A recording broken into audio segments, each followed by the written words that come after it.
కొద్ది దూరం ప్రయాణం సాగించాక, లలిత గారు, నేను మిమ్మల్ని ఒక విషయం అడగాలి అనుకుంటున్నాను. మీరు తప్పుగా అనుకోకూడదు అన్నాను. పర్లేదు, అడగండి. నేనేమీ తప్పుగా అనుకోను. అదేనండి, సర్వం కోల్పోయినవారు, జీవితంలో అన్నీ అనుభవించినవారు, బ్రతుకుపై ఆశ లేనివారు, వృద్ధులు సన్యాసం తీసుకుంటారు కదా. మరి ఇంత చిన్న వయస్సులో మీరు ఎందుకండి సన్యాసం తీసుకున్నారు అని అడిగాను. లలిత దగ్గర నుండి సమాధానం రాలేదు.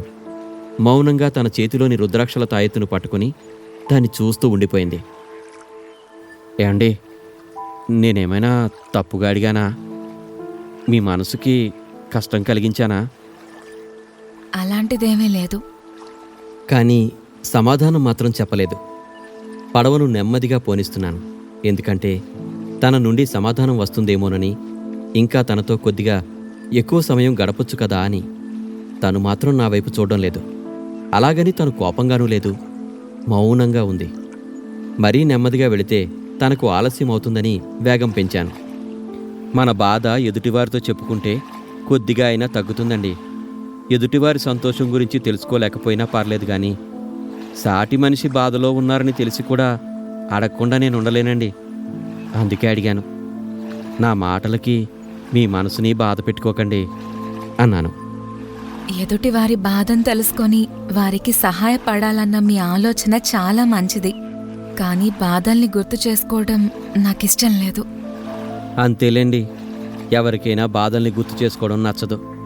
కానీ ఎవరితోనూ బాధను చెప్పకుండా అలా మనసులోనే దాచుకుని ఇంకా రెట్టింపు చేసుకోవడం కన్నా ఎదుటివారికి చెప్పి భారాన్ని సగం తగ్గించుకోవడం ఉత్తమం కదండి అన్నాను నేను.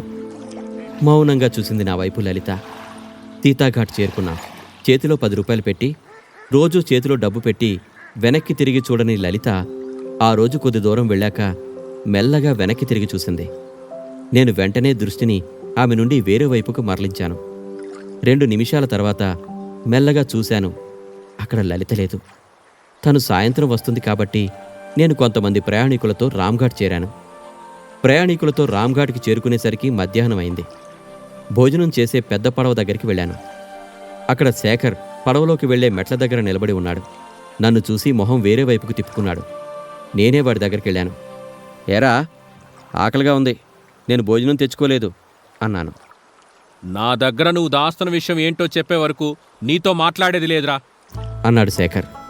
వాడికి లలిత విషయం చెప్పాలని నిర్ణయించుకొని, సరే, పెద్ద రహస్యమేం లేదు, కానీ నువ్వు నన్ను ఆట పట్టించొద్దు, వెక్కిరించొద్దు అన్నాను.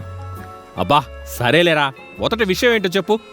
చెప్తా గానీ ఆకలి దంచేస్తుంది, మొదట భోజనం చేద్దాం అన్నాను. సరే అలాగే అన్నాడు వాడు. ఇద్దరం కలిసి శేఖర్ తెచ్చిన డబ్బాతో పడవలోకి భోజనం చేయడానికి వెళ్ళాం. నేను చెప్పే విషయం త్వరగా వినాలని వాడు గబగబా వచ్చి, ఇప్పుడు చెప్పరా విషయం. కుతూహలంగా ఉన్నాడు. సరే పద, పడవలో మాట్లాడుకుందాం అన్నాను నేను. ఇద్దరం పెద్ద పడవ దగ్గర నుండి నా పడవ దగ్గరికి వెళ్ళి పడవలో కూర్చున్నాం. చెప్పరా ఇప్పుడు. నేనొక అమ్మాయిని చూశానురా. పేరు లలిత ప్రియ. మన ఊర్లోనే కొండమీద గుళ్ళో ఉంటుంది గుళ్ళోనా? గుళ్ళో ఉండటం ఏంట్రా అన్నాడు ఆశ్చర్యంగా.